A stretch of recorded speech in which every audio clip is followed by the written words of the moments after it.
മൂന്നാറിലെ ജനവാസ മേഖലകളിൽ ഇടയ്ക്കിടെയെത്തി ഭീതി പരത്തുന്ന ഒറ്റക്കൊമ്പൻ എന്ന കാട്ടാന ഇടമലക്കുടിയിലുമെത്തി. ഉന്നതിയിലേക്കുള്ള റോഡിലിറങ്ങിയ കാട്ടുകൊമ്പൻ ഏതാനും സമയം ഗതാഗത തടസ്സം തീർത്തു. കഴിഞ്ഞ ദിവസങ്ങളിലൊക്കെയും മൂന്നാറിലെ ജനവാസ മേഖലകളിലൂടെയായിരുന്നു കാട്ടുകൊമ്പന്റെ സഞ്ചാരം.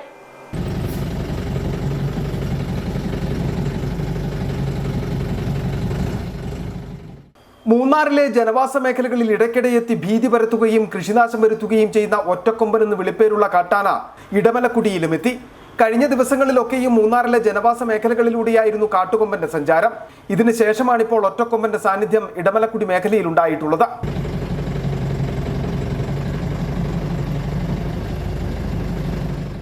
ഉന്നതിയിലേക്കുള്ള റോഡിലിറങ്ങിയ കാട്ടുകൊമ്പൻ ഏതാനും സമയം ഗതാഗത തടസ്സം തീർത്തു. വേനൽ കനക്കുന്ന സമയങ്ങളിൽ ഇടമലക്കുടി വനമേഖലയിൽ കാട്ടാന ശല്യവും രൂക്ഷമാകാറുണ്ട്. ഉന്നതികളിൽ ഇറങ്ങി കാട്ടാനകൾ മുൻകാലങ്ങളിലും നാശം വരുത്തിയിട്ടുമുണ്ട്. ഇതുകൂടാതെയാണിപ്പോൾ ഒറ്റക്കൊമ്പന്റെ സാന്നിധ്യം കൂടി പ്രദേശത്തുണ്ടായിട്ടുള്ളത്. ആന സ്ഥിരമായി ഈ മേഖലയിൽ തമ്പടിച്ചാൽ അത് ഉന്നതികളിലെ ആളുകളുടെ സ്വൈര്യജീവിതത്തിന് തടസ്സമാകും. റോഡിലും മറ്റും സ്ഥിരമായി കാട്ടാനയുടെ സാന്നിധ്യം ഉണ്ടായാലും കുടുംബങ്ങൾക്കത് വെല്ലുവിളി തന്നെയാണ്. City vision, Munnar.